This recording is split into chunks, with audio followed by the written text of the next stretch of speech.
Shalom saudara-saudari yang dikasih Tuhan. Bagaimana kabar Anda semua? Hari ini apakah Anda sehat-sehat semua? Apakah sudah menerima berkat Tuhan semua? Oke, hari ini kita akan belajar dari Injil Lukas 10 ayat 25 sampai 37 tentang perumpamaan orang Samaria yang baik hati. Dalam kisah ini, Yesus menjawab pertanyaan, siapakah sesamaku? Seseorang yang terluka di jalan diabaikan oleh imam dan orang Lewi. Tetapi justru orang Samaria yang pada waktu itu dipandang rendah oleh orang Yahudi berhenti menolong, merawat luka-lukanya, bahkan membiayai kebutuhannya. Melalui kisah ini, Yesus mengajarkan bahwa kasih tidak hanya diucapkan, tetapi harus diwujudkan dalam tindakan nyata. Mengasihi sesama tidak bergantung pada suku, agama, status, atau latar belakang seseorang. Kasih sejati adalah kasih yang rela berkorban dan peduli kepada siapapun yang membutuhkan. Dalam kehidupan kita sehari-hari, mungkin kita tidak selalu bertemu orang terluka di pinggir jalan. Namun, kita sering menjumpai orang terluka hatinya, sedang mengalami kesulitan ekonomi, kesepian, atau membutuhkan perhatian. Tuhan memanggil kita untuk menjadi seperti orang Samaria yang baik hati, peka terhadap kebutuhan orang lain, dan berani bertindak. Marilah kita bertanya kepada diri sendiri, apakah kita sudah menjadi berkat bagi orang-orang di sekitar kita?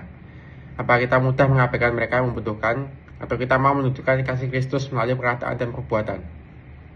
Kiranya firman Tuhan hari ini mengingatkan kita bahwa iman yang hidup selalu menghasilkan kisah yang nyata. Mari kita menjadi pribadi yang membawa pertolongan, penghiburan, dan kasih sama, sehingga melalui hidup kita, nama Tuhan dimuliakan.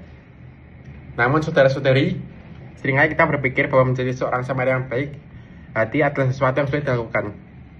Kita merasa harus memiliki banyak uang, waktu yang longgar, atau kemampuan yang luar biasa untuk dapat menolong orang lain. Padahal Tuhan tidak pernah mengukur kasih dari seberapa besar yang kita berikan, melainkan dari ketulusan hati kita ketika memberi. Kasih dapat diwujudkan melalui hal-hal sederhana, menghibur teman yang sedang bersedih, mengunjungi orang keluarga yang sakit, membantu tetangga yang sedang mengalami kesulitan, atau bahkan memberi senyuman dan sapaan yang tulus kepada orang lain, adalah bentuk kasih yang berharga di mata Tuhan. Mungkin bagi kita hal tersebut terlihat kecil, tetapi bagi orang menerimanya, itu bisa menjadi kekuatan dan pengharapan yang baru. Di sisi lain, perumpamaan ini juga mengajak kita untuk tidak bersikap acuh tak acuh. Imam dan orang Lewi mengetahui apa yang benar, tetapi mereka yang memilih untuk mengabaikan orang yang terluka.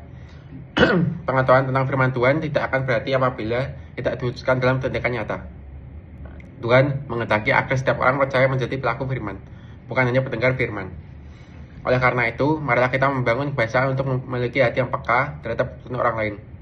Jangan menunggu kesempatan yang besar untuk melakukan kebaikan. Mulailah dari lingkungan terdekat kita, yaitu keluarga, teman, tempat kerja, kampus, maupun masyarakat di sekitar kita. Ketika kita setiap melakukan hal kecil dengan kasih yang besar, Tuhan dapat memakai hidup kita untuk menjadi berkat bagi banyak orang. Kiranya setiap langkah hidup kita mencerminkan kasih Kristus, sehingga orang-orang melihat kehidupan kita dapat merasakan kasih Tuhan melalui setiap perkataan dan perbuatan kita.